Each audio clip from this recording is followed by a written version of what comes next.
दी 100 के ड्राफ्ट में चौथी बार लात मार के घंटे को उसकी औकात याद दिलवा दी गई। और इसके साथ साथ वो बुलेट लिपस्टिक भी है रिजवान मौलवी, इसको हाफ टाइम क्रिकेटर और फुल टाइम जो है वो मौलवी का खिताब दिया जाता है। बस यही है, मेरे हिसाब से बिल्कुल ठीक ही उन्हें नहीं रखा। ये शॉकिंग है कि आखिर क्या वजह है जो बाबर आजम और मोहम्मद रिजवान को फ्रेंचाइज जैसे कि होगी, ये बिग बैश होगी या जिसको कहते हैं आपकी दी 100 होगी, नहीं ले रहे। इनको पुड़ करा दिया गया, इनको बोला गया फुदड़ निकलो इधर से। फिर 2023 के ड्राफ्ट में इनको नहीं पिक किया गया, इनको साइड पे कर दिया गया। 2024 के ड्राफ्ट में बाबर आजम और रजवान बुल्लर लिपस्टिक को, घंटे को, इन छनकनों को इनको साइड में कर दिया गया, इनको नहीं पिक किया गया। शर्म कर लो भाई। हैरान हूं दिल को रूंग के पीटू में जिगर को। शायद ज्यादा जो खतरनाक बात है वो यहां पर ये है, स्मृति मंदाना को पिक कर लिया गया थी 100 के ड्राफ्ट में, ऋचा घोष को पिक कर लिया गया, इन फुदड़ों को नहीं पिक किया गया। इंडियन बोर्ड उनको तुन के रख देता।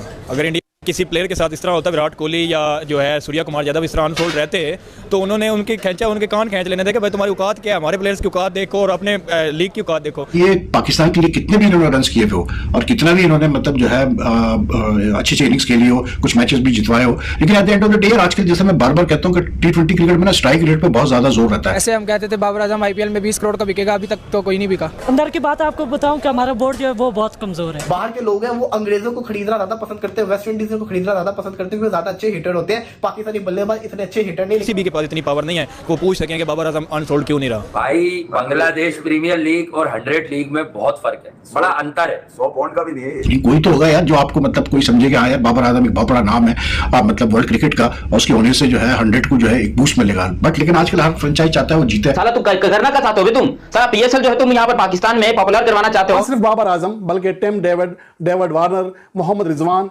इस तरह के कई बड़े नाम हैं जो कि वहां पर अनसोल्ड रहे, यानी कि किसी ने उनको अपने स्क्वाड में शामिल नहीं। स्मृति मंदाना को पिक कर लिया गया थी 100 के ड्राफ्ट में, ऋचा घोष को पिक कर लिया गया, इन फुदड़ों को नहीं पिक किया गया। ये किधर गया पाकिस्तान में? Boxing the king Babar Azam is better than Virat Kohli. पुत्र ये घंटे जो होते हैं ना, घंटे ये सिर्फ बजाए जाते हैं, ये सिर्फ बजाए जाते हैं और फिर बजा दिया पकड़ के। इससे ज्यादा शर्म की बात मुझे बता दो किसी पाकिस्तानी के लिए क्या होगी, या किसी घंटे के जो टिपिकल फैंस हैं उनके लिए क्या होगी कि ये फुदड़ नहीं पिक हुआ इस बार, फिर ये रिजवान लिपस्टिक नहीं पिक हुआ इस बार।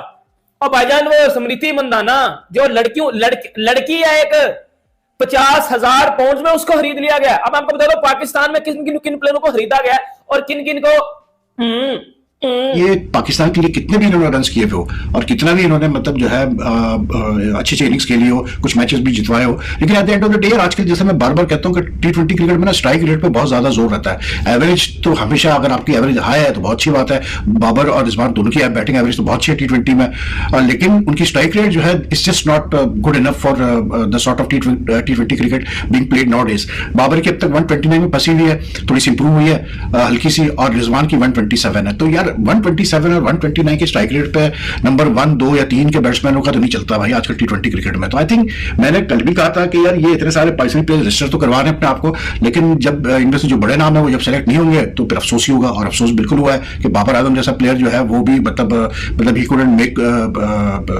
Gate any pick from anywhere. मतलब ये भी कमाल है। चले आपने बेस प्राइस अपनी 1 लाख पाउंड रखी है, कोई तो होगा यार जो आपको मतलब कोई समझेगा हाँ यार बाबर आजम एक बहुत बड़ा नाम है मतलब वर्ल्ड क्रिकेट का, और उसके होने से जो है 100 को जो है एक बूस्ट मिलेगा। ये शॉकिंग है कि आखिर क्या वजह है जो बाबर आजम और मोहम्मद रिजवान को फ्रेंचाइज जैसे कि होगी, ये बिग बैश होगी या जिसको कहते हैं आपकी दी 100 होगी, नहीं ले रहे। रही बात बांग्लादेश प्रीमियर लीग की, लंका प्रीमियर लीग की, ये लोग तो बाबर आजम और रिजवान के पीछे पागल है, लेकिन वाई 100 वाले क्यों नहीं ले रहे? लेकिन दूसरी तरफ यही पाकिस्तान के खिलाड़ियों की अगर बात करें तो नसीम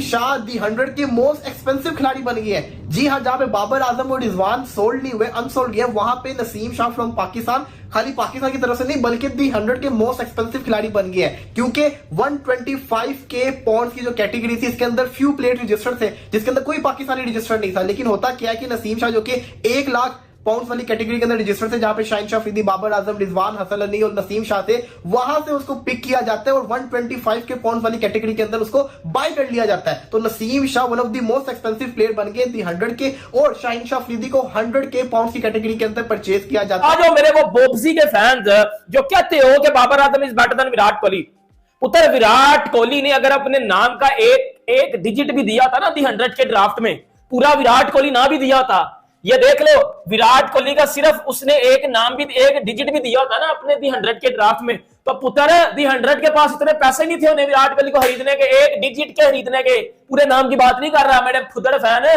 मेरे जो है वो घंटे के जो फैंस है ना, उनको बता रहा हूं, ये असलियत है आप लोगों की, ये असलियत है आप लोगों के। 4 बार, चौथी मर्तबा बाबर आजम रिजेक्ट हुआ है दी 100 के ड्राफ्ट में, 21 में भी, 22 में भी, 23 में भी, 24 में भी। और भाई उधर दी 100 के ड्राफ्ट में ना 100 वाले होती हैं, ये फुदड़ है इसके, तो स्ट्राइक रेट इन दोनों के नहीं चलते। क्या किया इन्होंने पीएसएल में, 120 के स्ट्राइक रेट से उधर बैटिंग करनी है इन्होंने। और भाई उन्होंने बाबर आजम को, उनकी नजर में बाबर आजम नहीं है, उनकी नजर में मैच विनर साबित होता है। That is something that Babar and Rizwan don't seem to understand. अरसा हो गया इनको खेले हुए T20 क्रिकेट, पिछले 3 साल से ओपनिंग करते आ रहे हैं। सिर्फ ये न्यूजीलैंड के टूर पे जो है बाबर को नंबर 3 किया, लेकिन बात वही है, रन तो ये करता है लेकिन वो उस रेट पे नहीं कर पाते जिस पे करना चाहिए। इवन अभी पीएसएल जो है उसमें भी आप उठा के देख लें, बाबर ने तो फिर भी काफी मतलब 150 प्लस के 160 170 स्ट्राइक रेट में भी खेली इनिंग्स, लेकिन रिजवान में again the same old story कि 130 135 स्ट्राइक रेट पे वो चले जाए तो बहुत बड़ी बात है। तो आई थिंक मैसेज है बड़ा क्लियर यार, मतलब 100 के ऑर्गेनाइजर्स से, फ्रेंचाइज ओनर्स से, और अभी भी अगर ना समझे तो भाई फिर हम क्या कह सकते हैं, फिर अफसोस ही कर सकते हैं कि इनको अभी तक समझ में नहीं आ रहा कि किस किस्म की जो है T20 क्रिकेट आपको अब खेलनी चाहिए, and they need to adjust the game, it's as simple as that. क्योंकि अब हमने ये भी देखा कि पीएसएल में मतलब नए लड़के भी आ रहे हैं, कुछ जो ऑलरेडी एस्टेब्लिश्ड है वो भी अच्छा परफॉर्म करके गए हैं, तो कंपटीशन तो है भाई ओपनिंग स्लॉट्स के लिए। सीधा आपके पास फाकिर जमा और वो बैठे हुए हैं, साइम अयूब बैठे हुए हैं ओपनिंग स्लॉट्स के लिए, तो it's not that there is no competition for Babar and what you call it Rizwan. I hope they मतलब लर्न समथिंग फ्रॉम दिस यार। पाकिस्तान के जो इसमें सिलेक्ट नहीं हुए वो हैं बाबर आजम और विकेटकीपर बल्लेबाज मोहम्मद रिजवान, वो अनसोल्ड गए हैं। ये एक बड़ी खास बात है, और जो कि इनका मतलब किसी ने इनको बाय नहीं किया। इसके अलावा शताब खान, वो जो मैंने आपको बोला था कि इस पीएसएल में सबसे मनपसंद मिड ऑर्डर बल्लेबाज, बेशतर लोगों का ये ख्याल है कि इस पीएसएल में सबसे तगड़े मिड ऑर्डर बल्लेबाज थे इफ्तिखार अहमद। शताब खान जिन्होंने इस्लामाबाद यूनाइटेड जीता वो नहीं है इसमें, इफ्तिखार अहमद नहीं है, हसन अली नहीं है, और मोहम्मद आमिर। ये बड़ी एक सरप्राइजिंग चीज है कि मोहम्मद आमिर इंग्लैंड कंडीशन के अंदर उन्होंने उनको नहीं खरीदा है, ये एक बड़ी चीज है और मेरे लिए बड़ी सरप्राइजिंग है। और सबसे खास बात कि इमाद वसीम को जो है वो ट्रेंट रॉकेट्स ने उनको किया है 1 लाख पाउंड में, ये एक बड़ी इंटरेस्टिंग चीज है। इसके अलावा नसीम शाह जो सबसे महंगे बिके हैं, नसीम शाह उनको 1.25 लाख पाउंड में उनको जो है वो पिक किया गया है, ये एक खास बात है। इसके अलावा जो हारिस रऊफ, और मैंने आपको बताया उसामा मीर का, हारिस रऊफ को 75,000 पाउंड और उसामा मीर जो है वो 60,000 पाउंड के साथ उनको जो है